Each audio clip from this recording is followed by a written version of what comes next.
எல்லா சொந்தங்களுமே எப்படி இருக்கீங்க? நல்லா இருக்கீங்களா? சொந்தங்களை இன்றைக்கி நம்ம பார்க்க போகிற மீன் தாங்க அயில மீன். அயில மீனை பார்க்க போகிறது மட்டும் கிடையாது. இந்த அயில மீனை பற்றி நான் ஒரு மீனவனா எனக்கு தெரிஞ்ச ஒரு சில தகவல்களையும் இந்த அயில மீனை எப்படி வெட்டி சுத்தம் பண்ணுறதையும் தாங்க இன்றைக்கி வீடியோ பதிவில் பார்க்க போகிறோம்.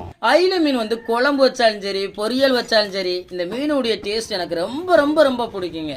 உங்களுக்கு பிடிக்குமா அப்படின்றத கமெண்ட்ல சொல்லுங்கள். இந்த அயில மீனை பொறுத்தவரையும் ஒவ்வொரு இடங்களில் ஒவ்வொரு பேர்கள் சொல்லுவாங்க. உங்கள் பகுதியில் என்ன பேர் சொல்லுவாங்க அப்படின்னு சொல்கிறத கமெண்ட்ல சொல்லுங்கள். நம்ம பகுதியில் கும்ளா மீன் தாங்க சொல்லுவோம். இந்த கும்ளா மீன்லாம் வந்து இன்னைக்கு வலை போட்டு பிடிச்சா நாளைக்கு சமைச்சு சாப்பிட்றானுங்க. அப்போ தான் இந்த கும்ளா மீனுடைய டேஸ்ட் வந்து ரொம்பவே நல்லாயிருக்கும். வச்சு சாப்பிடலாம், ஆனால் மற்ற மீன்களை மாதிரி அதிக நாள்லாம் வச்சு சாப்பிட முடியாது. அப்படி அதிக நாள் வச்சு சாப்பிட ஆசைப்பட்டோம்னா மீன் பார்க்குறதுக்கு நல்ல ஒரு பதமாக தான் தெரியும். ஆனால் அந்த மீனை வெட்டி நம்ம குழம்பு வைக்கும்போது வந்து அதில் லேசான வாடைகள் வரும். கண்டிப்பாக ஃப்ரெஷ்னஸாக சாப்பிட்டவங்களுக்கு வந்து நான் சொல்கிறது தெரியாது, ஆனால் வச்சு சாப்பிட்ட ஒரு சில பேருக்கு வந்து கண்டிப்பாக தெரியும். இந்த மீன் ஃப்ரெஷ்னஸாக சாப்பிட்றதுக்கு ஒரு டேஸ்ட்டில் இருக்கும், வச்சு சாப்பிட்றதுக்கு ஒரு டேஸ்ட்டாக இருக்கும். இந்த கும்ளா மீன்களை பொறுத்தவரையே ஒரு நாள் 2 நாள் தாங்க. அதுக்கு மேலே இந்த கும்ளா மீன்கள்லாம் வந்து தாக்கு பிடிக்கவே செய்யாது. நீங்கள் வச்சு சாப்பிட்ருக்கீங்களா இல்லை ஃப்ரெஷ்னஸாக சாப்பிட்ருக்கீங்களா அப்படின்றத கமெண்டில் சொல்லுங்கள்.